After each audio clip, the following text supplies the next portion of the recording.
इससे प्रीवियस जो लेक्चर है उसमें मैंने कॉन्सेप्ट ऑफ एसिड बेस के बारे में बात किया है, बेसिक कॉन्सेप्ट के बारे में, और बेसिक थीम कैसे काम करती है, और एसिड बेस स्ट्रॉन्ग कौन वीक कौन, उसमें एनर्जी का क्या रोल होता है, स्टेबिलिटी का क्या रोल होता है, रिएक्टिविटी का रोल कैसे होता है, स्ट्रॉन्ग एसिड स्ट्रॉन्ग बेस को डिसाइड कैसे करते हैं, अल्फा क्या होता है, degree of ionization, equilibrium constant K, dissociation constant for acid है ना जिसको बोलते हैं, वो क्या होता है, आई बात उनमें। तो ये सब बातें, ब्रॉन्स्टेड एसिड क्या होते हैं, आर्हीनियस का Brønsted acid base, Lewis acid base है ना, ये सारी बातें बहुत ही डिटेल में आपको बताई गई हैं। के का इम्पैक्ट अल्फा पे, अल्फा का इम्पैक्ट एसिडिक स्ट्रेंथ पे, ये सब बातें बहुत डिटेल में आपको समझाई है, ठीक है ना, आई बात सुन में। अब इससे आगे चलेंगे और कॉन्जुगेट एसिड बेस पेयर है ना ब्रॉन्स्टेड में। अब आगे चलेंगे और कुछ कहानियां हम इसमें एक्सप्लेन करने वाले हैं, जो प्रीवियस जो कहानी आपको समझा चुका हूँ उस पर बेस्ड थोड़ी आगे बातें करेंगे, ठीक है ना। जरा समझते हैं क्या होने वाला है।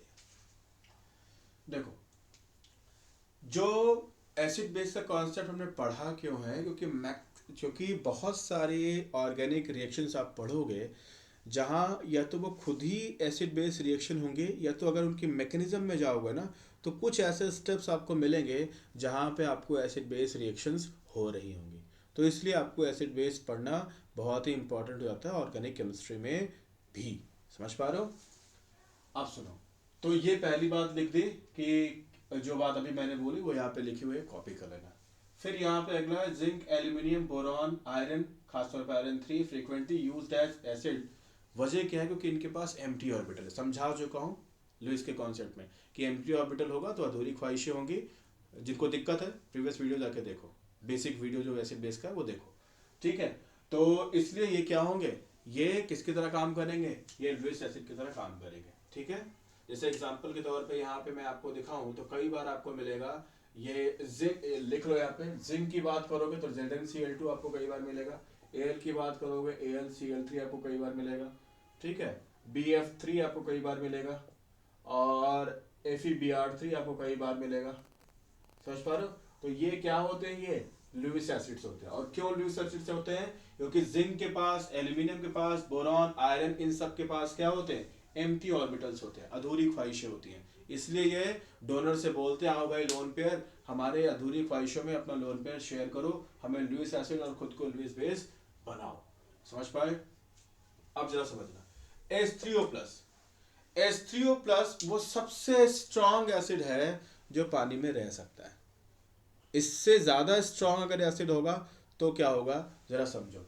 जैसे पानी से ज्यादा स्ट्रॉन्ग एसिड कौन है? HCl है ना, मतलब H3O+ is strongest acid that can exist in water to any significant amount.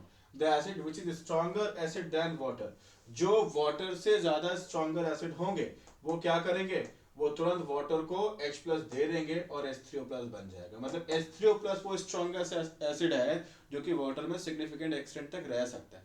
उससे जो जो वाटर से स्ट्रॉन्गर एसिड होंगे वो जल्दी से ऐसा करेंगे। ये बस शब्दों के साथ खेल रहे हैं, बाकी ज्यादा कुछ नहीं है, ठीक है। और ठीक ऐसे OH माइनस के बारे में बात करें, NH2 माइनस स्ट्रॉन्गर बेस है, तुरंत वाटर से H+ लेकर के अमोनिया बन गया और हाइड्रोक्साइड बना दिया।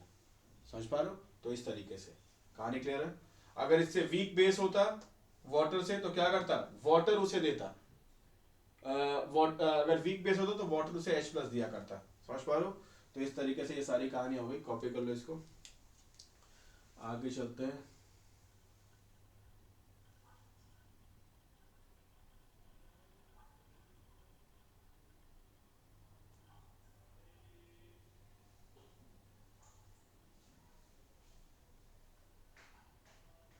मतलब मेरा ये है कि वाटर से अगर वीक बेस होता ना, ये सब्सटेंस जो यहाँ पे आप यूज करते हैं NH2 माइनस की जगह पे, तो वीक बेस होता तो वाटर से क्या लेता वो, अगर वीक बेस मतलब स्ट्रॉन्गर एसिड ना, तो फिर वो वाटर को वो H+ देने लग जाता। तो इस पैटर्न पे मतलब स्ट्रॉन्ग वीक वो सब पहले आपको समझा चुका हूँ, ठीक है ना। इसको हटा लो और अब आगे चलते हैं, हटा देता हूँ इसको।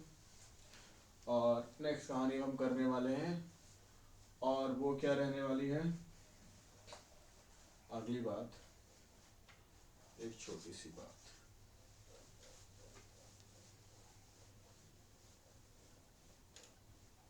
ठीक है।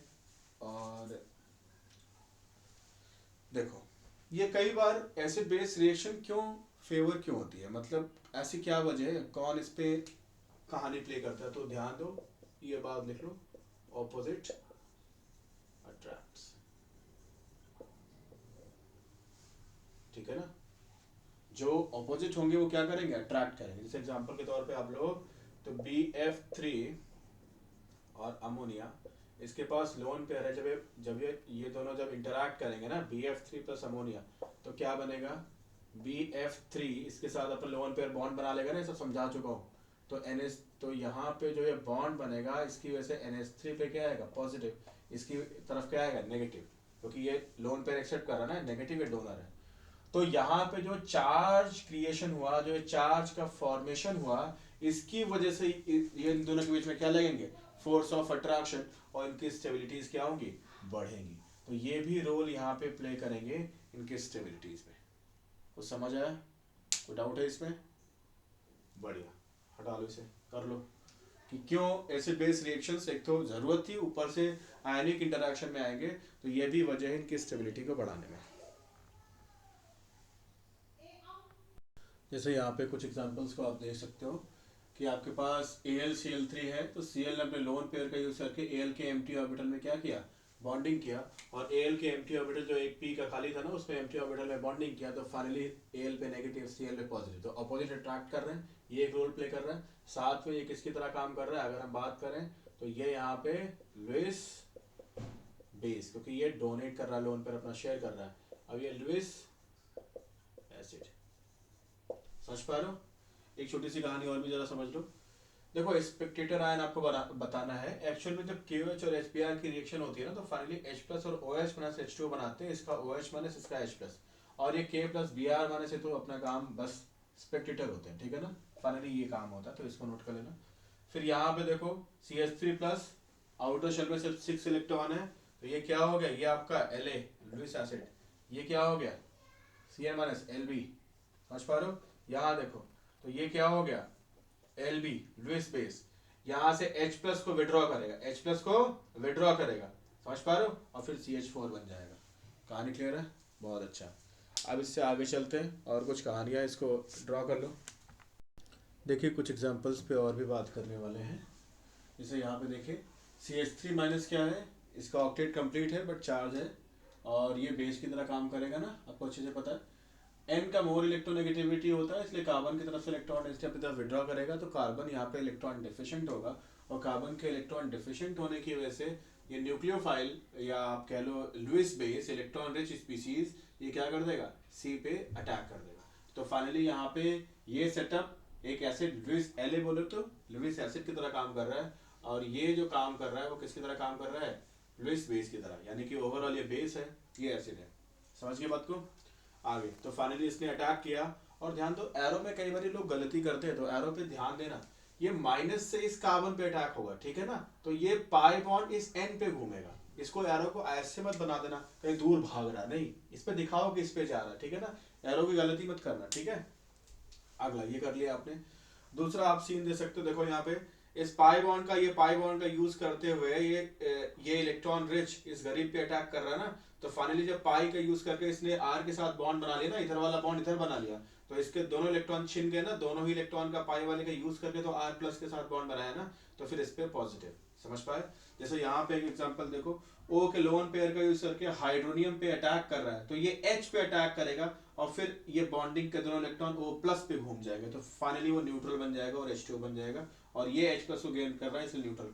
ऐसा नहीं दिखाओगे कि H प्लस यहाँ पे जा रहा है और O पे अटैक कर रहा है, एरो ऐसे नहीं दिखाओगे, समझ पा रहे हो, H से O की तरफ नहीं दिखाओगे, क्योंकि हमेशा इलेक्ट्रॉन का यूज करते हुए O H पे अटैक कर रहा है, ना कि H अटैक कर रहा है O पे। तो एरो इलेक्ट्रॉन जिस तरफ से जिस तरफ को जा रहा है वो ध्यान रखना, एरो में गलती मत करना, समझ पा रहे हो। आगे चलते हैं। जैसे यहाँ पे देखो ये बेस ने क्या किया, ये यहाँ से H प्लस छीना, ये बॉन्डिंग के दोनों इलेक्ट्रॉन O पे घूम गए, तो O माइनस और H2 बन गया। फिर यहाँ पे देखो बेस ने यहाँ पे दोनों ऑक्सीजन इलेक्ट्रॉन डेंसिटी अपनी ओर विड्रॉ करेंगे ना, तो कार्बन इलेक्ट्रॉन डिफिशिएंट होगा ना, यहाँ पे पार्शियल पॉजिटिव होगा, ठीक इसी पैटर्न पे। तो बेस ने इस पे इलेक्ट्रोफिलिक पे अटैक कर दिया, इलेक्ट्रॉन डिफिशिएंट पे एसिडिक पे अटैक कर दिया, और फाइनली ये बना दिया। फिर यहाँ पे देखो यहाँ पे पोलैरिटी होगी, तो पोलैरिटी होने की वजह से बॉन्डिंग के दोनों इलेक्ट्रॉन O माइनस पे घूमेंगे, तो यहाँ से H प्लस विड्रॉ करके ये OH बन जाएगा। फिर ये बॉन्डिंग के दोनों इलेक्ट्रॉन इस पे घूम जाएंगे C पे माइनस पे, और जब ये इधर घूमेगा तो फाइनली ये माइनस और ये प्लस मिलके बॉन्ड बना के यार CH डबल बॉन्ड CH2 अलग हो जाएंगे। और इस पे ये जब इधर घूमेगा, ये इधर घूमेगा, तो इससे पॉजिटिव इस पे नेगेटिव मिलके डबल बॉन्ड। समझ आया? मैं रिपीट कर दे रहा हूँ। देखो ये यहाँ पे पोलैरिटी है, बॉन्डिंग के दोनों इलेक्ट्रॉन इधर मूव करे तो कार्बन पे पॉजिटिव आया, इसकी हेल्प करने के लिए ये इधर घूमा तो ये पॉजिटिव नेगेटिव मिलके यहाँ डबल बॉन्ड बन गया। अब इस पे माइनस आया, तो जब इस पे ध्यान दो, जब ये इधर घूमेगा तो इससे पॉजिटिव आएगा, बॉन्डिंग के दोनों इलेक्ट्रॉन लेकर के ये डबल बॉन्ड, यहाँ पे पॉजिटिव और नेगेटिव, यहाँ पे नेगेटिव और ये पॉजिटिव मिलकर डबल बॉन्ड। अब ये H को सहारा कहाँ से मिल रहा है? इस O के नेगेटिव से ना, जब बॉन्डिंग इसके दोनों इलेक्ट्रॉन इधर घूमेंगे तो ये OH और ये कार्बोनिल और आपका एल्कीन बन गया। तो फाइनली यहाँ भी एसिड बेस रिएक्शन का पैटर्न क्या हो रहा है? फॉलो हो रहा है। तो ध्यान दीजिएगा। आगे चले, इससे नेक्स्ट कहानी करते हैं, एक और एग्जाम्पल लेते हैं।